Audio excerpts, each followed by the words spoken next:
Bienvenue sur Médias Horreur. Ici, nous explorons les recoins les plus sombres de l'horreur. Frisson garanti à chaque vidéo. Abonnez-vous pour plonger avec nous dans l'inconnu. Le froid mordant enveloppait les rues de Londres alors que les lumières scintillantes des décorations de Noël tentaient de réchauffer l'atmosphère glaciale.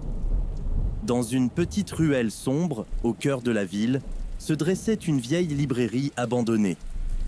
Le panneau rouillé balançait faiblement au gré du vent glacial, annonçant autrefois « Librairie Merrydale ». L'histoire de la librairie était entourée de mystères. On disait que des événements étranges s'y étaient produits autrefois, mais les gens avaient fini par oublier ces rumeurs au fil des ans. Cependant, cette année-là, une curieuse libraire du nom d'Eleanor décida d'ouvrir temporairement le lieu pendant la saison des fêtes, espérant redonner vie à cet endroit oublié. Les premiers jours se déroulèrent sans incident, mais à mesure que Noël approchait, d'étranges événements commencèrent à se produire. Des murmures sinistres semblaient flotter entre les étagères poussiéreuses et les livres semblaient changer de place chaque nuit. Eleanor, cependant, attribuait ces phénomènes à son imagination. Une nuit, alors qu'elle fermait la librairie, Eleanor entendit des pas feutrés derrière elle. Elle se retourna, ne voyant personne. Les lumières de Noël vacillèrent soudainement, plongeant la librairie dans l'obscurité. Paniquée, elle se dirigea vers la sortie, mais la porte grinça violemment, se verrouillant d'elle-même.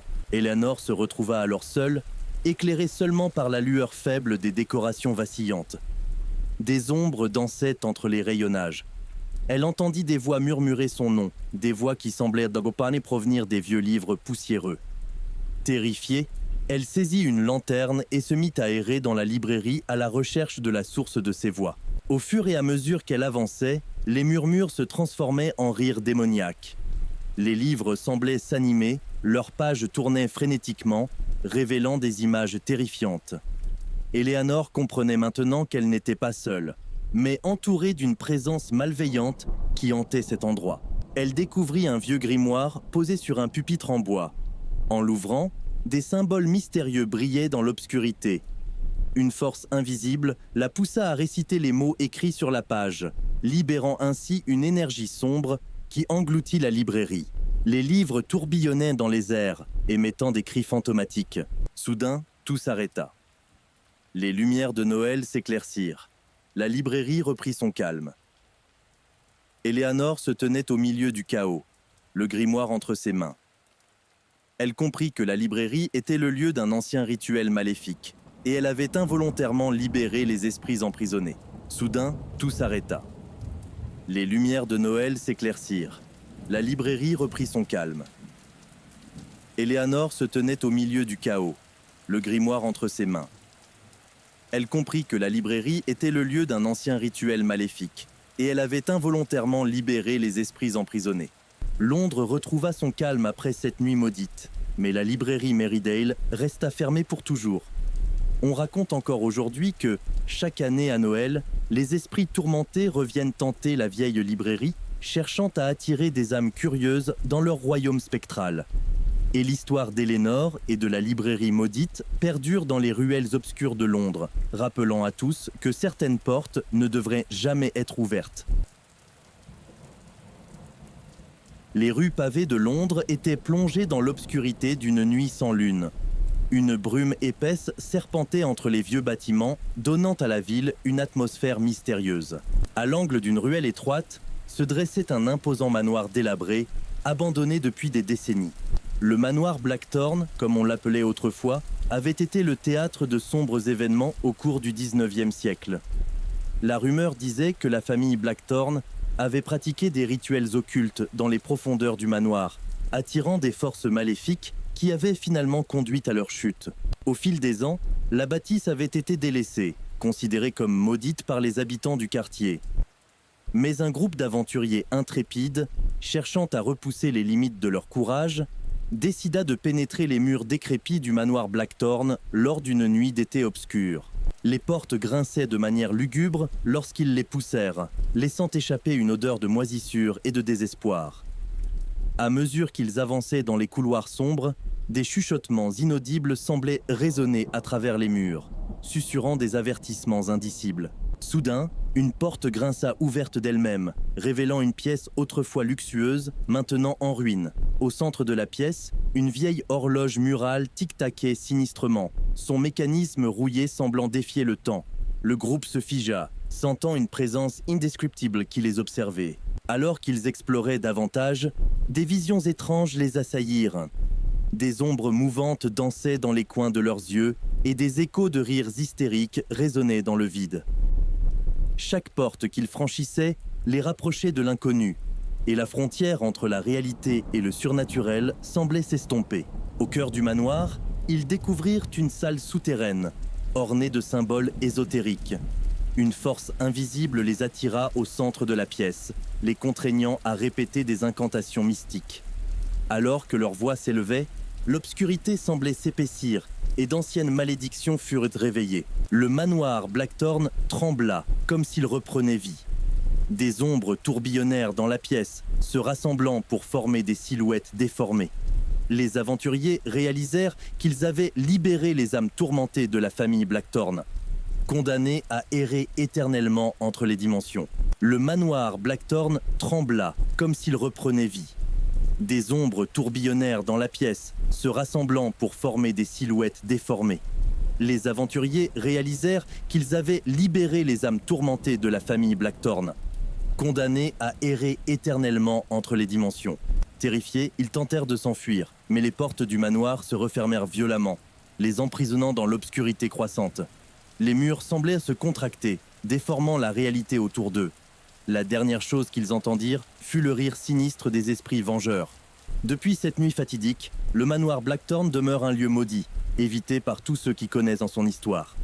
Certains prétendent encore entendre des échos des rituels occultes dans le vent qui s'engouffre à travers les fenêtres brisées, rappelant aux imprudents que le manoir n'a pas oublié son passé sombre.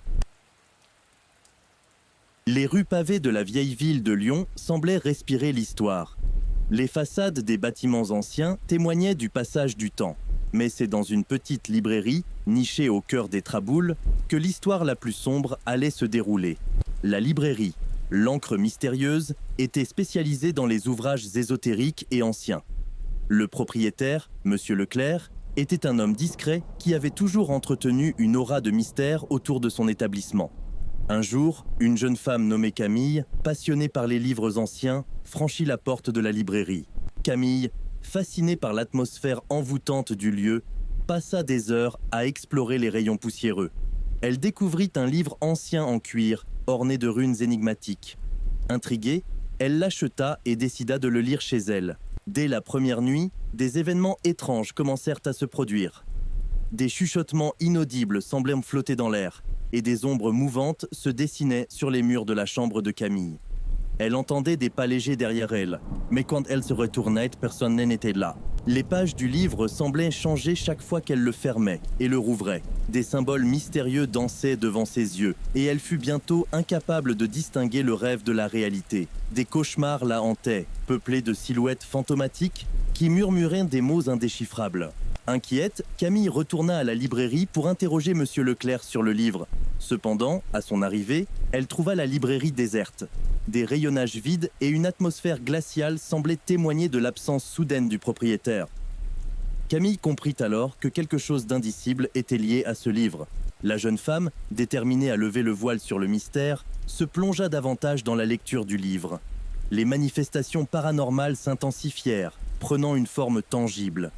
Des apparitions spectrales se matérialisèrent dans son appartement, répétant des phrases dérangeantes.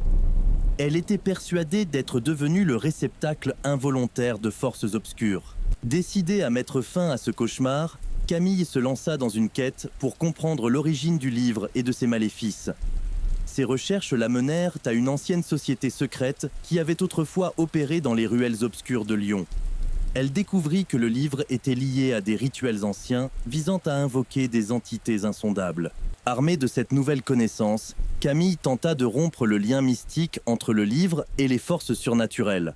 Cependant, la frontière entre le monde tangible et l'occulte était devenue fragile, et le prix à payer pour briser le lien était bien plus élevé que ce qu'elle aurait pu imaginer. La nuit où elle prononça les incantations pour libérer son âme du livre, une tempête éclata sur Lyon. Des éclairs zébrèrent le ciel, révélant des silhouettes fantomatiques qui semblaient danser dans l'obscurité. Lorsque la tempête se calma, la librairie était de nouveau plongée dans le silence, et Camille avait disparu sans laisser de traces. Certains prétendent qu'ils peuvent encore entendre des chuchotements mystérieux près de la librairie, l'Ancre mystérieuse, à Lyon. Et ceux qui osent s'aventurer dans ces traboules sombres peuvent parfois apercevoir une silhouette errante, une ombre qui semble appartenir à une autre réalité. La librairie, quant à elle, reste fermée, gardant ses secrets dans les recoins de la vieille ville. La pluie battait violemment contre les fenêtres de la vieille maison isolée. Les lumières clignotantes ajoutaient à l'atmosphère oppressante. Émilie, une photographe indépendante en quête de sujets uniques, avait décidé de passer une nuit dans cette maison abandonnée pour capturer son aura mystérieuse. Alors qu'elle explorait chaque pièce, l'air était chargé d'une énergie étrange. Les planches grinçaient sous ses pieds et l'ombre des meubles délabrés semblait s'étendre et se rétracter de manière autonome. Émilie, armée de son appareil photo, ne se laissait pas intimider. Elle était là pour capturer l'inexplicable. Au fur et à mesure que la nuit progressait, des événements étranges se produisirent. Des murmures faibles semblèrent se faufiler depuis les coins sombres et des ombres imprévisibles dansaient dans son champ de vision. Les photographies qu'elle prenait révélaient parfois des apparitions fugaces, des silhouettes indistinctes qui ne pouvaient être expliquées. Soudain, dans une chambre à l'étage, Émilie entendit un sanglot lointain. Elle suivit le son jusqu'à une vieille armoire. À l'intérieur, elle découvrit une vieille poupée poussiéreuse, les yeux écarquillés fixés sur elle. La poupée semblait imprégnée d'une présence sinistre. Alors qu'elle se penchait pour la prendre en photo, la porte de la chambre se referma violemment. Émilie se retrouva enfermée dans l'obscurité, son cœur battant la chamade. Elle tenta de forcer la porte, mais quelque chose de l'autre côté semblait la maintenir fermée. Le sanglot résonnait maintenant dans la pièce, de plus en plus proche. Soudain, la poupée s'anima. Ses yeux autrefois fixes la fixaient avec une intensité glaçante. Les sanglots semblaient la provenir de la poupée elle-même. Émilie, terrifiée, recula, mais quelque chose l'attira irrésistiblement vers la poupée. Dans un acte de désespoir, Émilie réussit à s'échapper de la chambre. Elle dévala les escaliers, mais à chaque marche, l'air semblait plus lourd, plus hostile. Les murs semblèrent se resserrer autour d'elle, la forçant à affronter l'horreur qui imprégnait la maison. Terrifiée et épuisée, Émilie s'échappa de la maison, laissant derrière elle l'obscurité et l'horreur qui semblaient y résider. Les photographies qu'elle avait prises révélaient des anomalies inexplicables, mais elle savait qu'aucune image ne pourrait capturer la véritable terreur qu'elle avait vécue cette nuit-là. La forêt de Brocéliande était réputée pour sa beauté mystique, mais une aura sinistre planait sur ses profondeurs. Peu de gens osaient s'aventurer au-delà des sentiers battus, et ceux qui le faisaient n'en revenaient jamais tout à fait les mêmes. Un soir d'automne, une équipe de 3 amis intrépides, Clara, Julien et Alex, décidèrent de camper au cœur de la forêt. Armés de tentes et de lampes torches, ils s'enfoncèrent dans l'obscurité grandissante des arbres majestueux. Le crépuscule engloutissait la forêt, projetant des ombres menaçantes sur leur chemin. Alors que la nuit enveloppait la forêt de son manteau sombre, les amis entendirent des murmures indistincts dans le vent qui sifflait à travers les branches. Les feuilles craquaient sous leurs pas, et parfois ils crurent apercevoir des formes éthérées dans les ténèbres. Ils montèrent leur camp à l'orée d'une clairière, à l'abri des arbres séculaires. Là, une vieille souche étrangement déformée semblait émettre une lueur faible et fantomatique. Les amis allumèrent un feu, mais même les flammes dansantes semblaient peiner à dissiper l'obscurité oppressante. Tandis qu'ils partagèrent des histoires autour du feu, des bruits étranges commencèrent à émaner des profondeurs de la forêt. Des chuchotements lugubres, des branches qui craquaient comme des os brisés, et des pas feutrés qui semblaient suivre leurs moindres mouvements. Clara, la plus courageuse du groupe, suggéra une exploration nocturne pour percer le mystère de ces bruits. Armés de lampes torches, ils s'aventurèrent plus profondément dans la forêt. Les arbres semblaient s'étreindre dans l'obscurité, formant un labyrinthe inquiétant où le moindre écart du sentier principal pouvait les égarer. Plus ils avançaient, plus les chuchotements s'intensifiaient. Des ombres indistinctes se déplaçaient entre les arbres, échappant à la lumière de leurs lampes. Un frisson glacial courait dans leur échine, mais la curiosité l'emporta sur la peur. Soudain, Ils atteignirent une clairière dégagée où se dressait un vieux mausolée. Les chuchotements atteignirent un crescendo, formant un murmure démoniaque qui semblait emplir l'air. La souche étrange émettait maintenant une lueur rougeâtre, et les arbres autour d'eux semblaient se refermer comme des crocs affamés. Au sommet du mausolée, une silhouette sombre se dessina, à la fois humaine et autre. Un rire spectral résonna dans la forêt, glaçant le sang de Clara, Julien et Alex. La silhouette descendit du mausolée, avançant lentement vers eux. La panique s'empara du groupe, qui fit volte-face pour fuir la clairière. Les murmures démoniaques se transformèrent en hurlements hystériques, et les ombres s'étendirent comme des bras maléfiques. Clara, prise de vertige, trébucha et tomba au sol. Alors que ses amis la relevinrent précipitamment, la silhouette les observait, les yeux luisants dans l'obscurité. Ils s'échappèrent en courant, laissant derrière eux la clairière maudite.